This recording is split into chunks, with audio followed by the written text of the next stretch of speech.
রাজ্যের মুখ্য সচিব মনোজ পান্থ বোলপুর শান্তিনিকেতনে এসে পৌঁছালেন। আজ শুক্রবার হাওড়া থেকে বোলপুরগামী কুলিক এক্সপ্রেস ট্রেনে এসে পৌঁছালেন বোলপুর শান্তিনিকেতন স্টেশনে।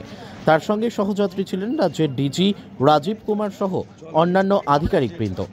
তাদেরকে স্বাগত জানাতে বোলপুর স্টেশনে উপস্থিত ছিলেন বীরভূমের জেলা শাসক বিধান রায়, বীরভূম পুলিশ সুপার রাজনারায়ণ মুখোপাধ্যায়, বীরভূম জেলার সভাধিপতি কাজল শেখ সহ উচ্চপদস্থ প্রশাসনিক আধিকারিকরা। বোলপুর স্টেশন থেকে সোজা শিউরি মোহাম্মদ বাজারের উদ্দেশ্যে রওনা হন। কাজী আমিরুল ইসলামের report, S news Bangla. Meeting করতে দিন, মিটিং এর পরে যাচ্ছি মোহাম্মদ বাজার ব্লক অফিসে মিটিং করবো।